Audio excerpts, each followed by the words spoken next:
Show me your friends and I'll show you your future. Unless you want average in America, married, 2.4 kids with 1.5 dogs. But I can guarantee you, you will never achieve anything greater than your highest aspiration. If you want $1 million, you'll make $1 million, not $1.5 million. If you want 10 million, 100 million, and you'll never exceed that. If you change 1 billion lives, that's a formula to become a billionaire and change the world. Time costs lives. Show me your friends and I'll show you your future. You want to know why you're all f***ed up? Just look at the bums you hang around with. I do what you don't want to do, that you know that you got to do to be where you want to be. Ted Turner just gave his 75th anniversary party on CNN a few months ago. And he makes a couple of comments and he says, number one, and I'm not suggesting this for everybody, it's how I live though. First 10 years of my starting CNN, I slept on my couch. I didn't have an apartment. Bill Gates slept in the office. Steve Jobs slept in the office.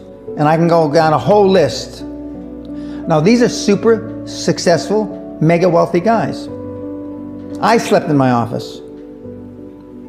Not everybody's willing to make that sacrifice. But it's not the only thing. But even if you don't sleep in your office, if you want to send your kids to a better school, if you want to be able to take care of your mother when she gets dementia, if you want to, this all takes money. My children aren't getting any of my money when I die. Not one centavo, not one penny.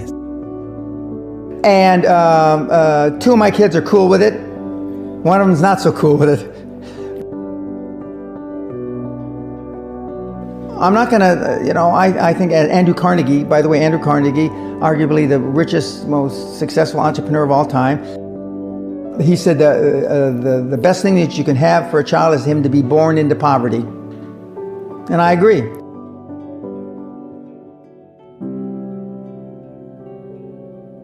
Lack of self-esteem, lack of self-worth. Now they think they have self-worth. They think because they've made a few bucks. But in actuality, and when they measure it against the other 8, 10, 12 people sitting around the table, they realize, or they start to question, hell, maybe I was just lucky. Now, all of us, when you're only a one-trick guy or gal, think, was I lucky? Now, I've done it so many times, I know I wasn't lucky. I might have been lucky the first time, but I haven't been lucky the 15, 20, 40, 50, I know that. Okay. But maybe I was lucky the first time. But my life changed when I was pretty much a haphazard kid, got in a lot of trouble, got arrested 4 or 5 times, thrown in jail, and this is with my dad as a cop. But then I volunteered for the draft in 1966 at the height of the Vietnam War, and I went to OCS, and that changed my life because it was the really first real high performance thing that I could measure myself against with other people. 2/3 of all Fortune 500 CEOs have one thing in common: military background. Really? 2/3 of those 2/3 have something else: martial arts. What do you learn in martial arts, Brian? Discipline, focus. A lot of people don't believe they deserve to be there. I convince them, and we have these drills, why you belong there. A lot of people that come there, with money, that have made money, think they made it by accident. Right. I just had one of my superstars who's made $100 million tell me in the last week, I'm not sure I'm going to have another lucky accident. And I said, you did it. I mean, you tried a lot of things. I believe Thomas Edison, I wouldn't have done it 10,000 times. Okay. I would have hired an engineer from MIT to do it. But I mean, I've tried a lot of things. Nobody's failed at more things than I have. And the first 100 million are successes, but I could write a book about failures that'd be, because I've tried a lot of different things. Because failure is just testing. And one of the reasons I've been so successful in generating this equity and value in my kids, and I call you all kids, is because I convince them that making a mistake is okay. Your parents probably told you, you can be anything you want. But you can't. That's horse. You can't. If it's all juxtaposed. So, but what you tell them is that you can do anything you want that you have passion for, because that eliminates most of the crap. Because most people don't follow their dream. You know, like they say in The Sound of Music, you can't have a dream come true unless you have a dream. Now, I still dream. I dream in Technicolor. I say my affirmations and goals every single night. It's bloody hard to be a high performance person. Perfection equals paralysis. If you left it to engineers, no car would ever come off the assembly line. No car would ever come off the assembly line. And I've been in business with enough engineers, I can attest to that with my hand on my heart. They'd still be trying to make it better. And the internet business is very much the same. The internet kids want to test and test and test, and they want the landing page to be this. And roll it out. The great thing about the internet is your results are instantaneous. If something that I'm overseeing at Concord level, 60,000 feet, doesn't work in 2 days, forget about it, move on. And today at our meeting, now the young kids are, we ran it 3 days, sir, and we closed it down. And they are thinking I'm going to ask why. I said, no, that's fine, next. Because without them making mistakes and without them being allowed to make the decision, they never get any better.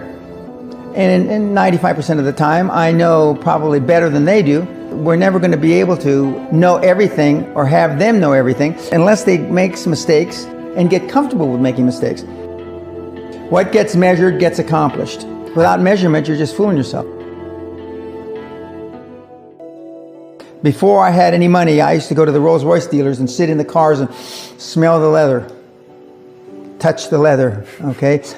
I went to $1 million houses, and my wife and I would walk through the house, and they'd say, when are your parents getting here, kids?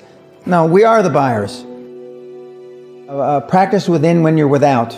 Practice being successful. How many people listening to this today practice being successful today? Through affirmations, through going to the Rolls-Royce dealer, maybe Lamborghini, maybe something else. Right. In my particular case, it was Rolls-Royce. And within a year of me going to the Rolls-Royce dealer, I had a Rolls, okay? Within 19 months of me dreaming and adding it to my goals, a castle on an island, I own Guthrie Castle. 19 months. Okay. Go to stores you can't afford. Go hire lawyers you can't afford. Lawyers will meet with anybody. Accountants will meet with anybody. Go to the big four accountants with a business idea. The first couple meetings are for free. Jettison probably a lot of the people you'll hang around with. If you have poor public speaking skills, join Toastmasters. Do these.